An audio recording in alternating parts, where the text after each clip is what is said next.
O título dessa pregação é A Consolação em Meio ao Sofrimento. A consolação em meio ao sofrimento. Eu acho que uma das coisas que nós temos que ter consciência como cristãos, como pessoas que caminham com Deus, têm uma fé num Deus que intervém, que interfere na história, porque a gente parte de um princípio que nós cremos num Deus que ele intervém na história. Por isso nós oramos.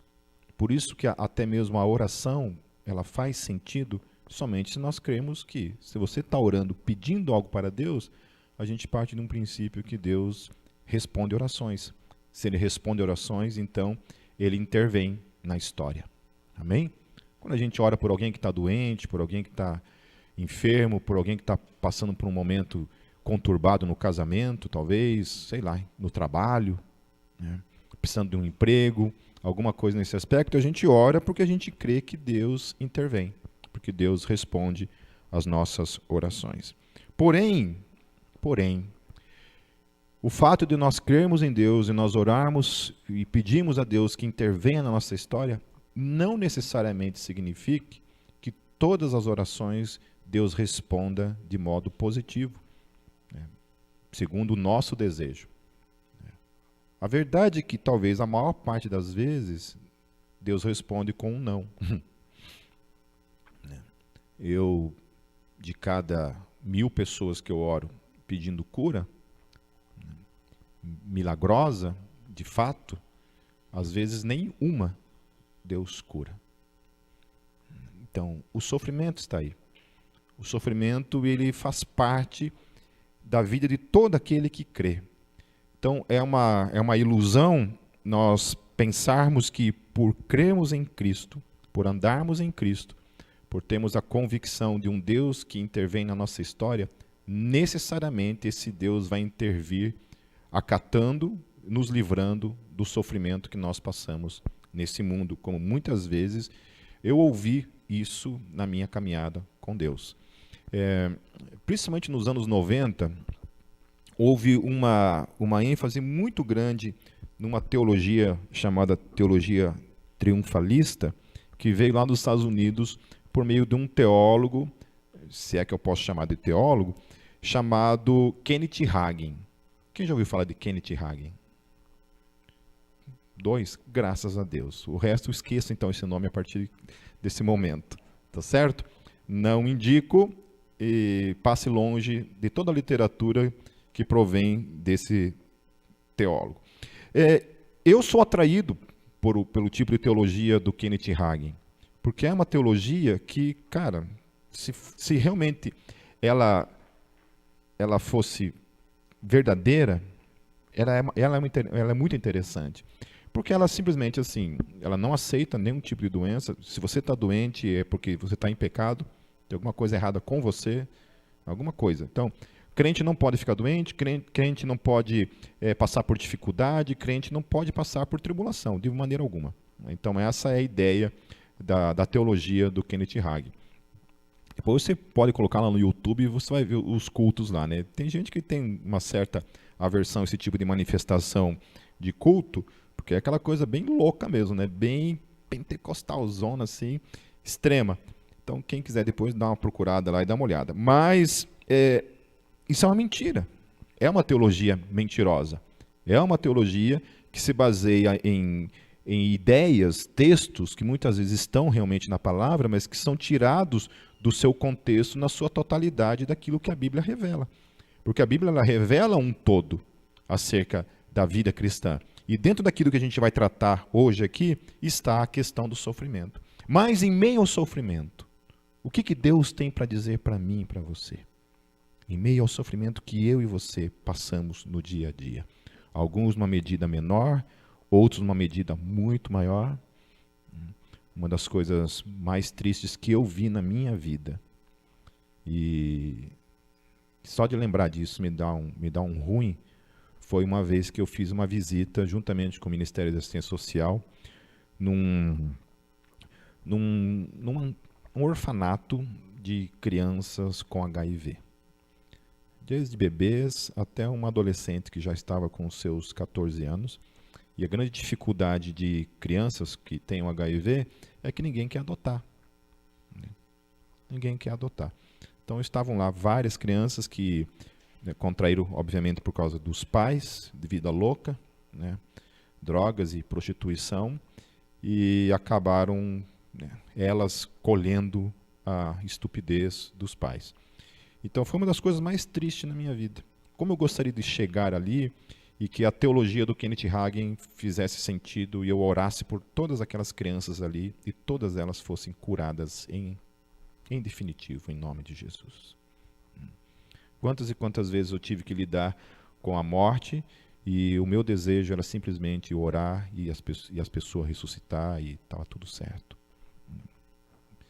Como gostaria que o sofrimento, a gente pudesse, nós cristãos, tivéssemos o poder de simplesmente orar e aquilo ali sumir. Eu não estou dizendo que nós não devemos orar e que, de fato, muitas e muitas vezes Deus operou. Eu vi diversas vezes Deus curando pessoas de câncer, de AIDS, de tudo que é tipo de doença que você tenha noção. Já vi Deus curando. Já vi Deus livrando muitas e muitas vidas de coisas, né, coisas pesadas.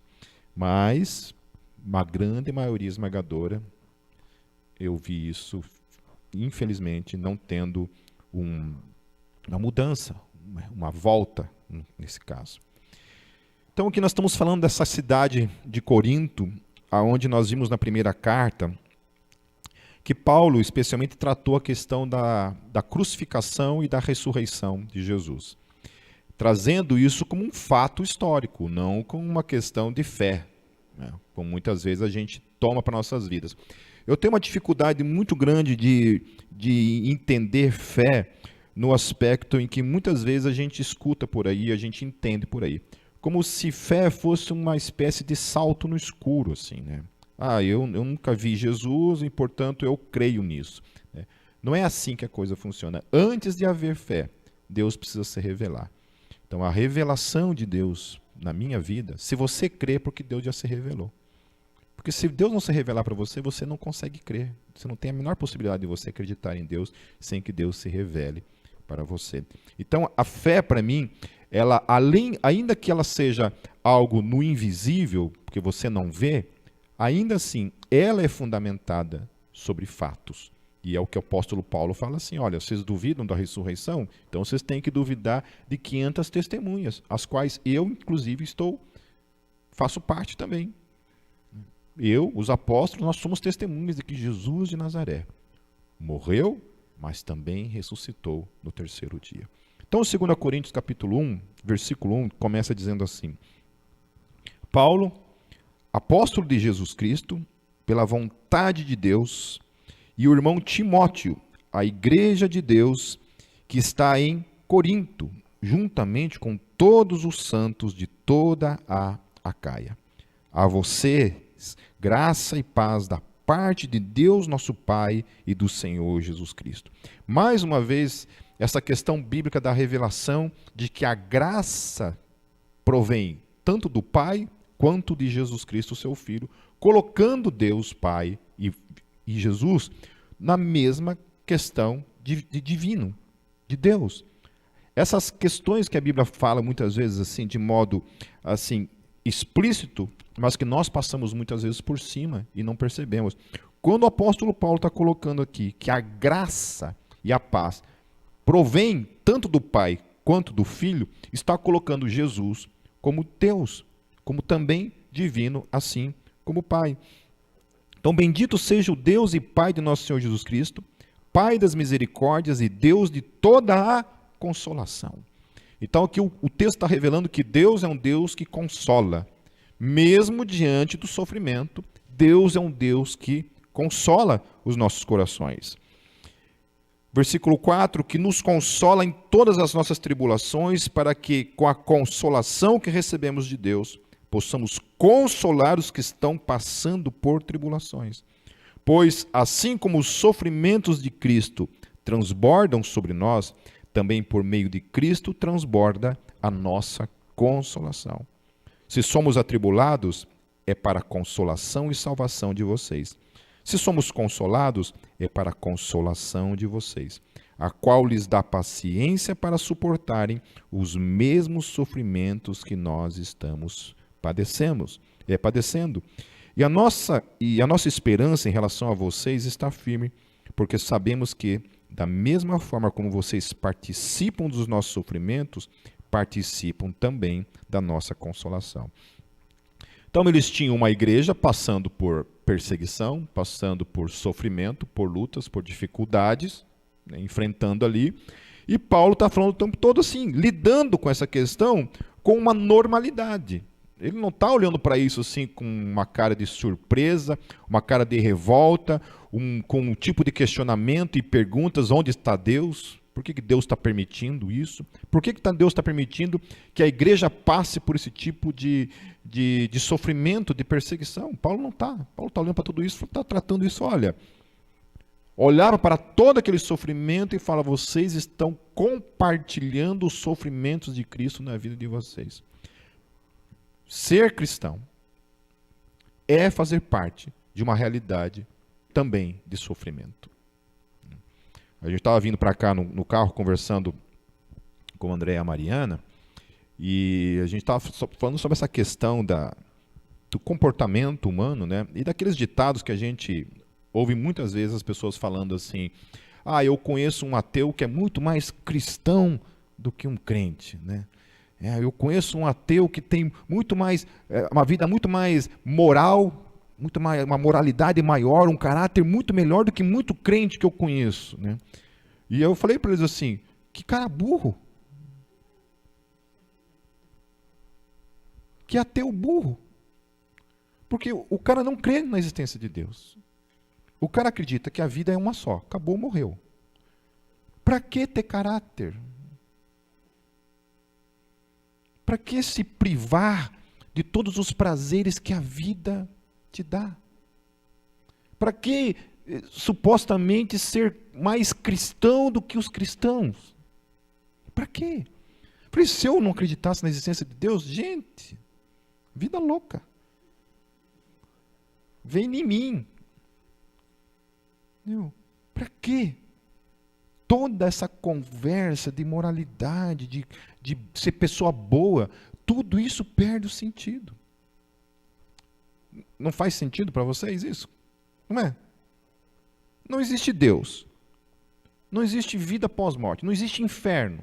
Não vou prestar conta de nada do que eu fizer nesse mundo. Quando eu morrer, acabou. Acabou. Acabou literalmente. Certo? Aí, mas eu vou viver uma vida cristã. Para quê? É o que Paulo fala. Se Cristo não ressuscitou, nós, os cristãos, aí sim, nós somos os burros. Burro é o cara que é crente, né? O cara que é crente, acredita que Jesus ressuscitou, mas Jesus não ressuscitou, digamos assim. Esse cara é o burro da história. Porque esse cara está deixando de viver a vida louca, né? Renunciando tudo aquilo que esse mundo pode proporcionar, porque tem um pouquinho de cagaço do inferno, né? Todo mundo tem que ter um pouquinho. Eu não caminho com Deus por medo do inferno, mas todo mundo tem um pezinho de medo. Sabe que se a gente continuar vivendo uma vida louca, um dia vamos prestar contas disso para Deus. Essa é a ideia, né? Então, se Jesus não ressuscitou, obviamente a nossa fé é em vão. Ou seja, a gente é um bando de idiota, um bando de gente burra, perdendo tempo na vida. Se ele não ressuscitou. Porém, se ele ressuscitou, nós teremos que prestar contas da resposta que cada um de nós demos para aquela tumba vazia. Tudo na minha vida e na vida de toda a igreja na face da terra se molda por causa daquela tumba vazia. Isso é o que dá sentido à fé cristã. Aquela tumba vazia. Se aquela tumba nunca ficou vazia de um morto, de fato, aí nada faz sentido. E aí, querido, vamos ser ateu de verdade. Né? Não esses ateu todinho, esses ateu Nutella. Ateu bonzinho, para quê? Né? Para que caráter, esse tipo de coisa?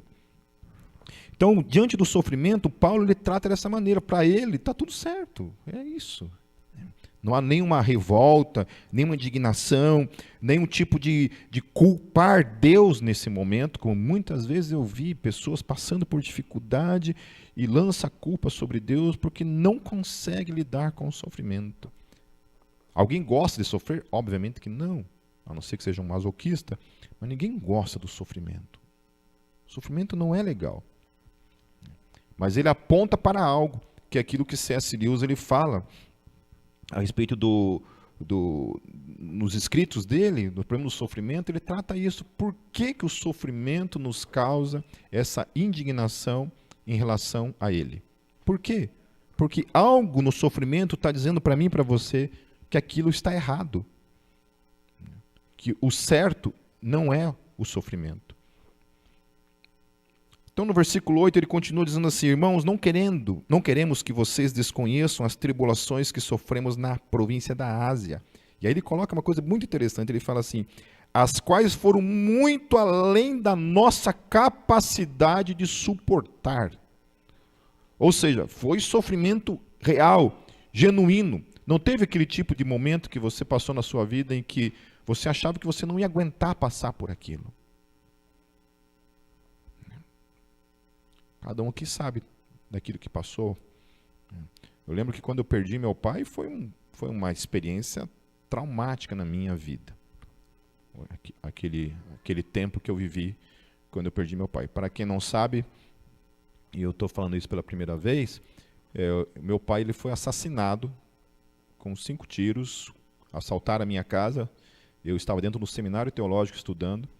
Eu ficava a semana inteira interno. Meus pais eram divorciados e eu morava com o meu pai, eu e minha irmã. E nós estávamos num seminário interno e meu pai foi assassinado com 5 tiros, bem no momento em que eu só lia Kenneth Hagin, em que eu me alimentava desse tipo de teologia. Quando aquela notícia veio para mim, eu não acreditei, eu não aceitava aquilo. Foi muito difícil para mim aceitar aquele momento.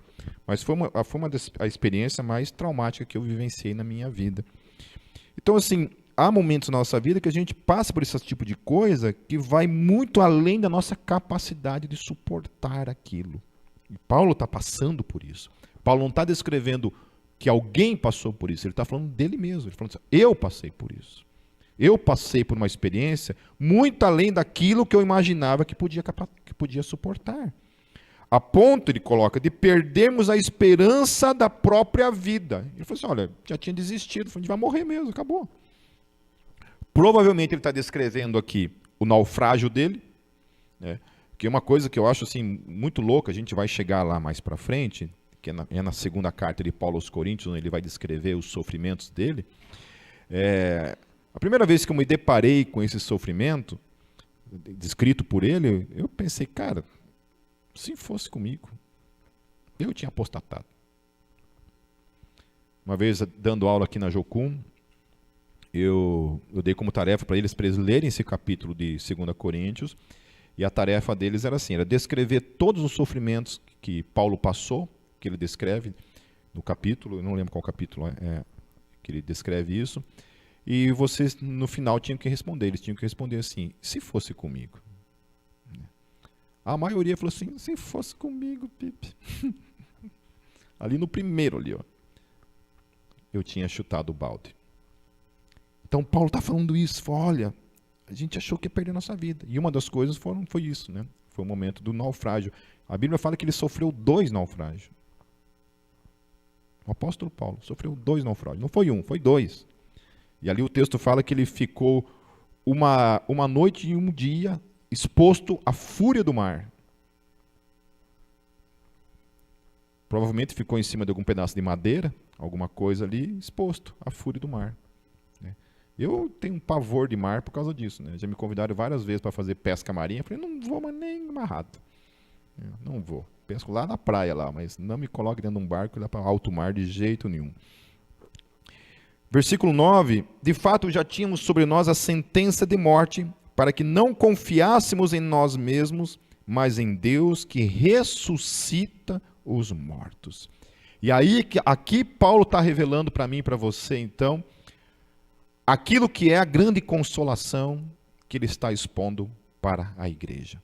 Olha, diante de todo esse sofrimento que vocês estão passando, essa perseguição, esses perigos de morte que vocês estão passando na vida, esse sofrimento que eu e você vivenciamos, ao ponto de não acharmos que não temos força para lidar com isso, de onde nós tiramos, então, consolação e esperança diante disso que nós estamos tratando? Paulo está apontando que é a ressurreição. É a ressurreição. O que ele está apontando. Essa confiança de que mesmo diante da morte, mesmo diante das perseguições, das dores, de todo o sofrimento que nós vivenciamos nesse mundo, nós temos a esperança de um mundo por vir, que virá por meio da ressurreição. Ele nos livrou e continuará nos livrando de tal perigo de morte. Nele temos colocado a nossa esperança de que continuará a livrar-nos, enquanto vocês nos ajudam com as suas orações. Olha que coisa tremenda. Paulo ele coloca então essa questão do sofrimento, do perigo iminente, de perda das forças diante do sofrimento. Isso aí, tudo isso daí está fundamentado ainda, carregado sobre uma questão que está acontecendo aqui nos bastidores, que é a oração. Então, mesmo porque eu oro, porque eu busco, porque eu estou na presença de Deus, o sofrimento está presente ali. Ele não descarta uma coisa da outra. Ele não fala assim, porque eu estou sofrendo, eu vou parar de orar. Estou sofrendo, estou passando por dificuldade, mas a minha vida de oração continua na dependência desse Deus, que é o único que pode me consolar, me fundamentar, me dar esperança, mesmo diante do sofrimento. Assim, muitos darão graças por nossa causa, pelo favor a nós concedido em resposta às orações de muitos. E uma outra coisa que ele fala aqui, ele coloca uma maneira clara para mim e para você, que Deus não tem obrigação nenhuma de responder nada. Porque ele coloca aqui que é fruto da graça. Nós recebemos graça como resposta. É graça. Se eu estou doente e eu oro e Deus me cura, me curou porque Ele teve graça para comigo, não porque é obrigado. Porque eu já vi gente dando de dedo na cara de Deus. Deus, se você não curar, esqueça-me. Paulo não, falou assim, Deus, cure por meio da tua graça, da tua misericórdia.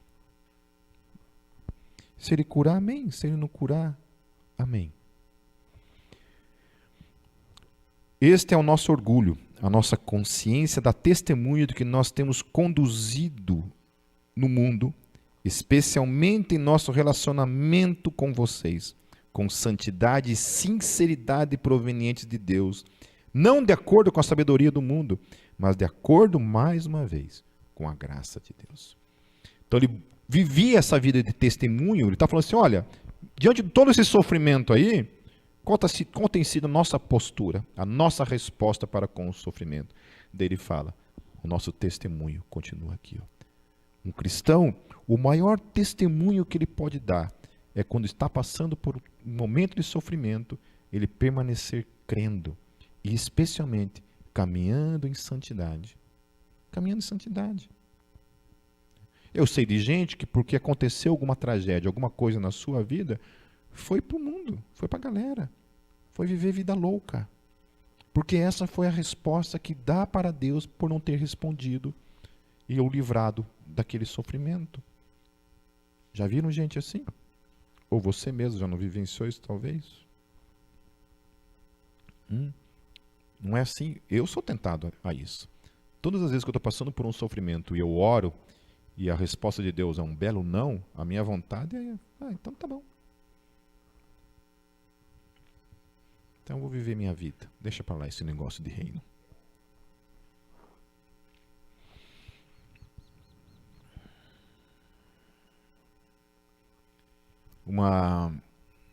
A mãe do Luke Greenwood, que é um missionário do Steiger lá na Polônia, ela foi enfermeira na UTI durante muito tempo. E ela falou que era perceptível a grande diferença daqueles que morriam sem Cristo, daqueles que morriam com Cristo. Era uma diferença muito grande. Aqueles que morriam com Cristo, morriam serenos, em paz. Aqueles que não tinham Cristo, era desespero, porque não tinha esperança no porvir.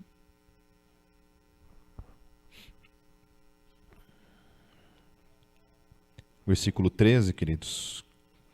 Pois nada lhes escrevemos que vocês não sejam capazes de ler ou entender. E espero que, assim como vocês nos entenderam em parte, venham a entender plenamente que podem orgulhar-se de nós, assim como nos orgulharemos de vocês no dia do Senhor Jesus.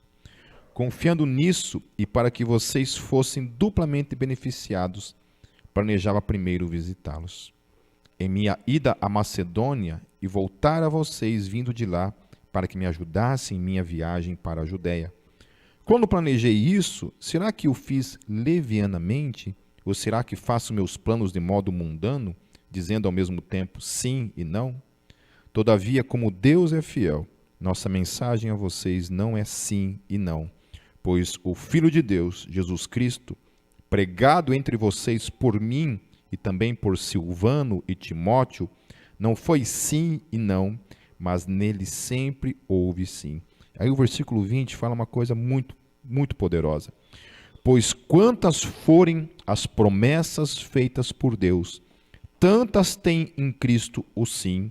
Por isso, por meio dele, o amém é pronunciado por nós para a glória de Deus. A consolação que nós temos vem da promessa de Deus para com as nossas vidas. Jesus nos prometeu o quê? O que ele nos prometeu nesse mundo? Ele prometeu nesse mundo que ele estaria conosco até a consumação dos séculos. Essa é a promessa. Eu vou estar com vocês. Ele prometeu que nos livraria do sofrimento? Tem algum versículo na Bíblia que fala assim, olha, creia em mim, nunca mais você vai sofrer. Nunca mais você vai ficar doente, vai ter problema financeiro. Existe isso na Bíblia? Não. Certo? Mas a presença dele é uma promessa contínua para mim e para a tua vida. E a outra promessa ligada em Jesus é que todo aquele que crê em mim, ainda que morra, viverá. Essa é a segunda promessa.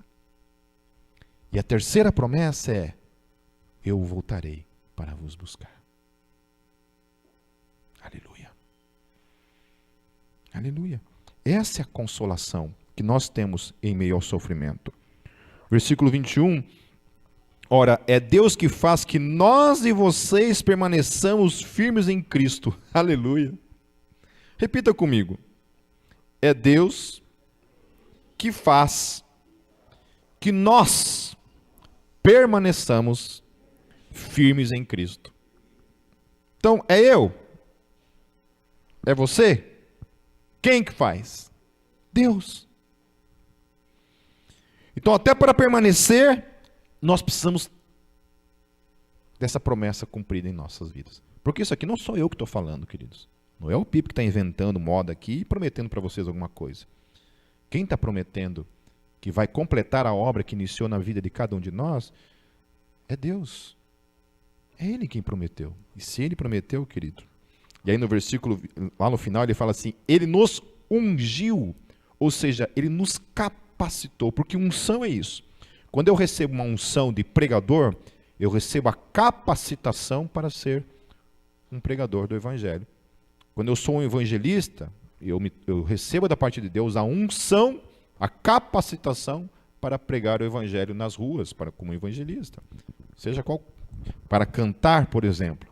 Eu recebo a unção para isso, para cantar, a capacitação para isso. No reino de Deus é assim que funciona. Então Ele também nos capacita para isso, para crermos. Nos selou como sua propriedade, aleluia. Repita isso comigo. Deus me selou como sua propriedade. Antigamente, no Império Romano, acontecia isso. Aquilo que tinha uma propriedade, você recebia um selo, assim, ó, pam, um documento com um selo. Pá. Como hoje você tem lá a escritura da tua casa, aquilo ali está dizendo assim, ó, que é teu. Alguém pode chegar e falar, não, não é teu, mas está aqui, querido. Aqui, ó, a escritura está aqui dentro, assim, ó, pertence a fulano de tal, pam. Não é assim que funciona a lei? É assim.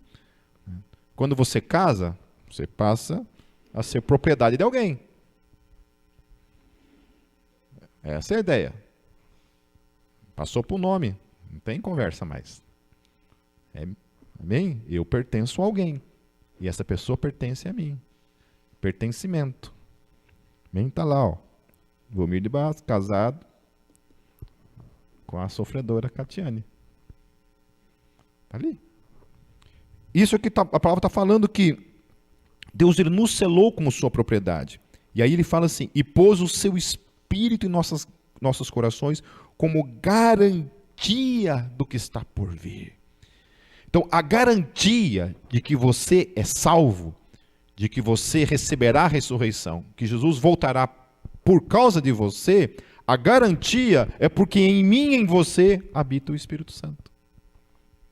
Ele é garantia. Olha, eu vou dar uma garantia para vocês de que isso aqui é de vocês. Tal. Aí Deus dá lá um penhor. O penhor da herança. Essa é a garantia. Quando a pessoa deixa lá o testamento é uma garantia de que aquilo pertence a você. O nosso testamento, o nosso penhor, aquilo que diz que a gente pertence a Deus, é o Espírito Santo. E quando Jesus voltar, somente aqueles que têm o Espírito Santo estarão para sempre com o Senhor. Invoco a Deus como testemunha de que foi a fim de poupá-los que não voltei a Corinto. Não que tenhamos domínio sobre a sua fé, mas cooperamos com vocês para que tenham alegria, pois é pela fé que vocês permanecem firmes. Amém? É pela fé. Amém. Mas quem que capacita? Deus. Por isso que eu volto a falar. A tua fé, ela é uma consequência de algo.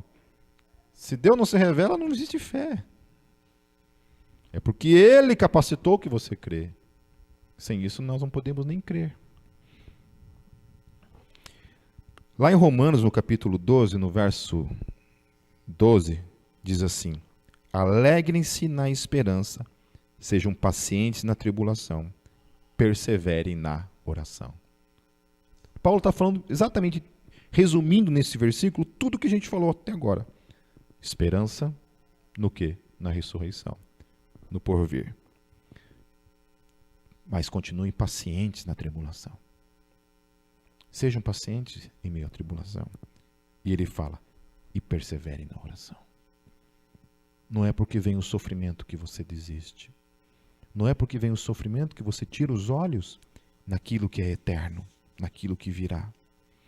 Lá em Marcos 13, 24 e 26, Jesus disse assim, ó, mas naqueles dias, após aquela tribulação, ele diz, o sol escurecerá e a lua não dará a sua luz. As estrelas cairão do céu e os poderes celestes serão abalados.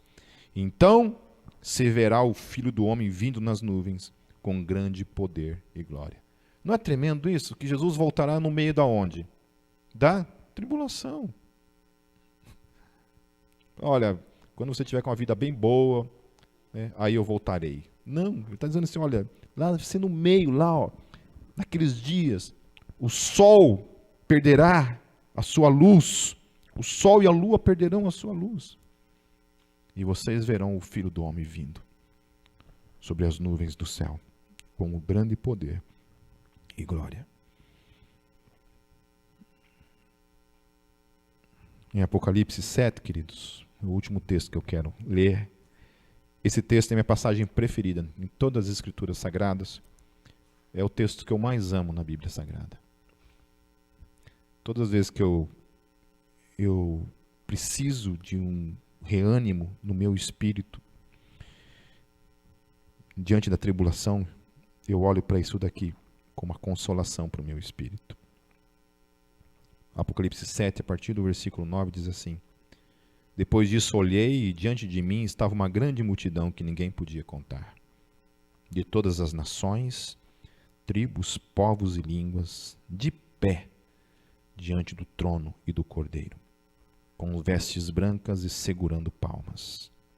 E clamavam em alta voz: a salvação pertence ao nosso Deus, que se assenta no trono e ao Cordeiro.